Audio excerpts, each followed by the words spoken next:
Alright guys, and welcome to my channel. I'm Crypto Tyke, and I don't like going on camera that often for obvious reasons. I don't look great, but age never slows down, and I should have looked after myself better when I was younger.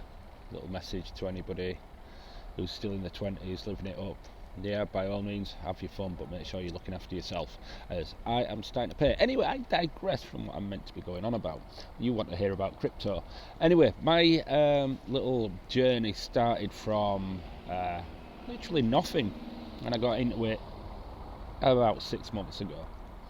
And what the plan is to get to 1 Bitcoin. That'd be lovely. Now, for somebody like me, I'm not made of money or anything like that, as you can probably work out, and you'll be able to follow this if I do end up made of money to see that it's really possible to do well. Unfortunately, I'm limited by time at my age because there isn't a whole lot of it ahead. So if you're starting in your 20s or your 30s and you're putting money into crypto, obviously be careful with it. This is not financial advice because I'm not a financial advisor, but you can put a bit by each month, and by the time you're in your 50s, you're going to want that money just as much. I'm not in my 50s yet, I might look it. You might want that money, you'll want that money just as much, if not more, and that's when it becomes important. But what I want to speak about is Kaspa, Bitcoin, obviously the road to 1 Bitcoin, which is something that started 6 months ago, as I said, and I basically started selling items that I'd bought over the year that were in my attic, and raised quite a bit of money, eBay sales and that, not quite a bit, a few thousand, and started putting that into crypto. I didn't at first weight it so much with Bitcoin, which I would advise anybody who's getting into crypto to first start putting it mainly into Bitcoin. That is the sensible thing to do because it's usually going to outperform everything else, and it's kind of a lot safer from getting abandoned like other projects that might be more riskier but smaller caps. In other words, the price is often pennies to buy them up. Now, one example of that is Kaspa, and certain channels have been, a certain person keeps telling people, keep buying Kaspa, and I think it's only because he's put so much into Kaspa and he's seen how it's not performing as expected. And I watched a video with Altcoin, what's it called? Captain Altcoin. Finally heard a sensible voice about Kaspa, pointing out how he's going to do it, how he is. I'm holding it for the long term as well because it does have potential, a lot of potential. So it's quite unique in its own way. So anyway, I did buy quite a bit of that to begin with, and the problem is that fortunately I also was quick enough to sell some of it in profit, some of it at a loss, and rotate that money into things like Solana, Ethereum, things that are a little bit more sensible, AVAX. And as anybody who knows crypto at the moment will know, those are doing very nicely. And I also then started, at the same time, dedicating more of my portfolio to Bitcoin, and that's where the road to 1 Bitcoin began. Now, I am only on 0.02 Bitcoin, so it's a long way for me to go. I would like to have 1 Bitcoin, that is the ambition.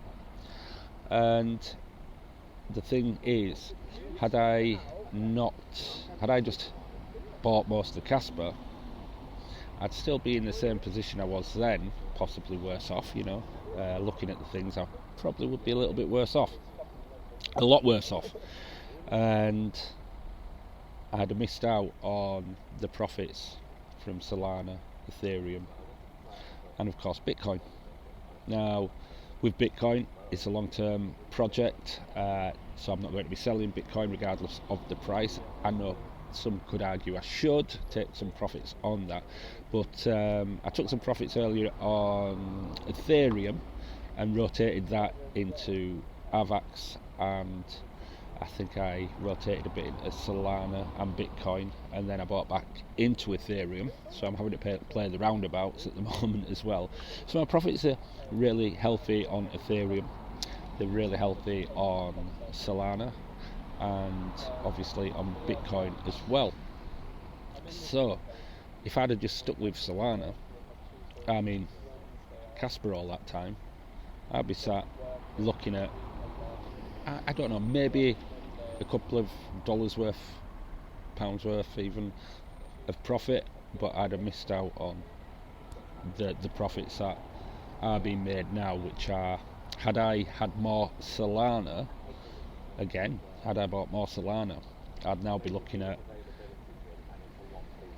taking some profits and when to take profits on that, because I've only got limited funds and I put something in each month.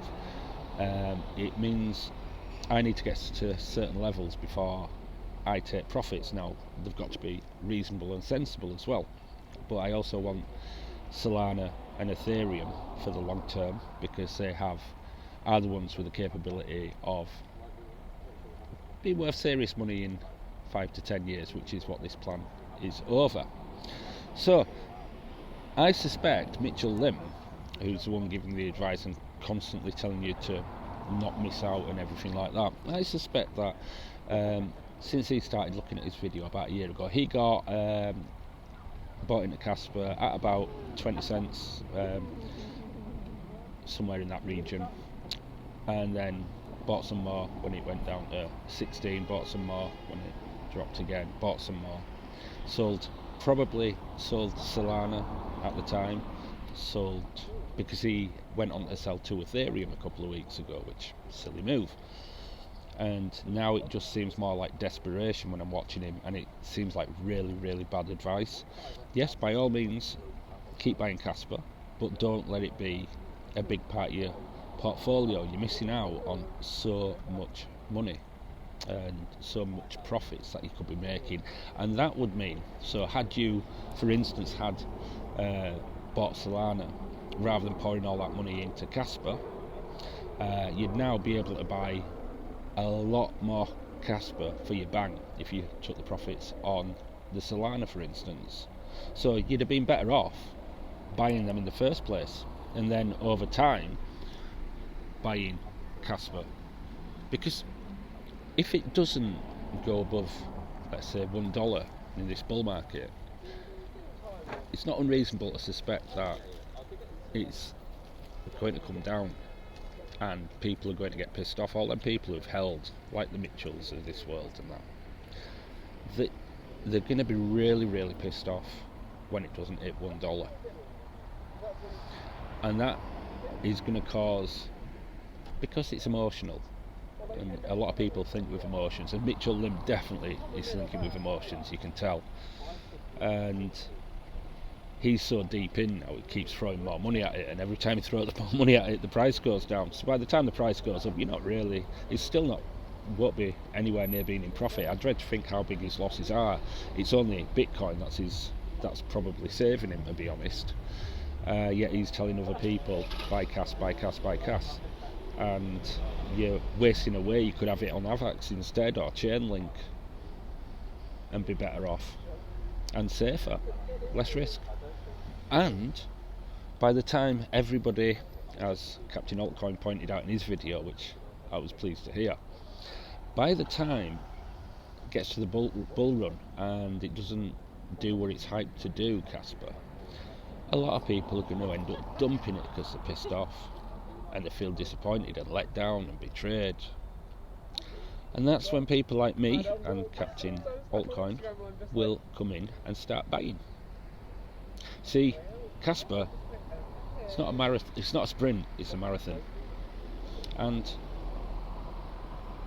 you can accumulate more if you box clever rather than going all in, as Mitchell Lim likes to say. So that's why I want to say, if you're watching his channel, please, please, please do not do what he says. buy, accumulate by all means, but do not let it be a significant portion of your portfolio yet, because that price will come back down. It'll middle around what it is now. Even if it's at 10 cents, even if it goes up to 20 cents, yeah, or it comes back to 20 cents and it doesn't come back to 10 cents, you're still going to be able to get a life-changing amount for that price. There's no worry about it going beyond your reach. But there is with Ethereum and Bitcoin, prices that you'll never be able to get back again. And maybe you could argue that AVAX then goes into the realms where that's going to be difficult. You know, instead of paying $20 for AVAX, you're paying 50, maybe 75 when it's retraced in the bear market. So that's all I wanted to say really at this moment in time. There's not much to add. The price is looking really good. I'm looking at my portfolio, really pleased with it. Going to start having to plan where I'm going to take profits from and how I'm going to do that and when, because obviously the bull market has quite a way to run, well, a little way to run, and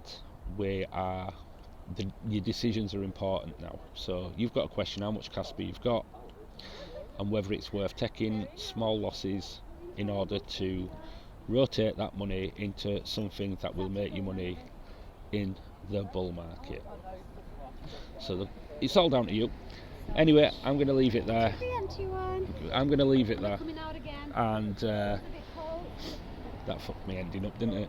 I'm going to leave it there, and let me know what you think in the comments, what you're going to be doing in the bull market, if you're holding cash, whether you're getting a bit pissed off or whether you're happy with things the way they are.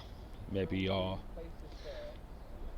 you got it all at the bottom and you're sitting pretty at the moment.